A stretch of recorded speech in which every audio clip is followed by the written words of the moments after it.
So throughout the process of letting people know about this event, we've heard of the question a lot, what do you intend to come of it? And we certainly know that we are not the first people to ever engage in conversations about reconciliation and social justice. There are a lot of organizations doing wonderful work in that regard, and most of you are sitting in here tonight. But we did want to leave you with something that you can take back to your communities, to your networks, your churches, your organizations, your nonprofits, your schools. And so I believe they've been handing out to you this brochure, this beautiful brochure. The gentleman on the cover, this is Nat Fuller. This is the chef who created the original dinner. And on the inside, there are different possibilities of ways that you can have conversations, again, churches, schools, neighbors, whatever the case may be, and we encourage you to do that or to continue doing that, since most of you already are. You can also share this with people who are not doing that, who might appreciate the resources. And I guess as a kickoff to inspiring other people, Slow Food, as I said, we start our new membership drive in September.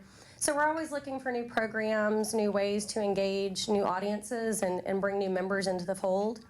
So we are going to be launching a Come to the Table dinner series where we will encourage our members to host dinners in their homes or maybe a favorite restaurant or a farm, and invite people who maybe aren't part of your normal network, aren't the people that you're normally going to dinner with, to come together, talk about slow food, learn about slow food, but also incorporate a new element of hearing each other's stories.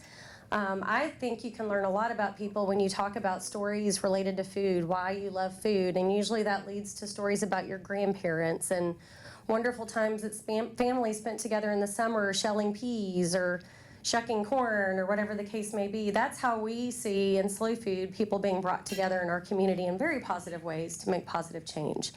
So that is how Slow Food is committing to move this conversation forward.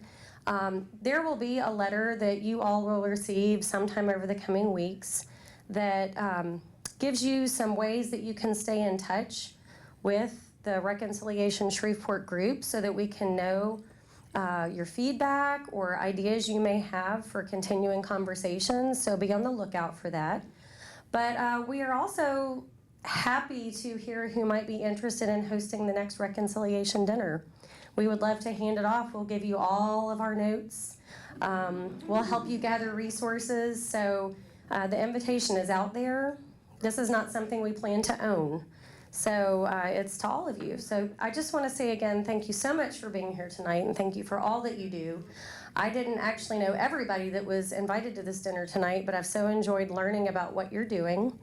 And again, I respect you all so much. So thank you, and I hope you've met some interesting new people tonight that you may be friends with. Now,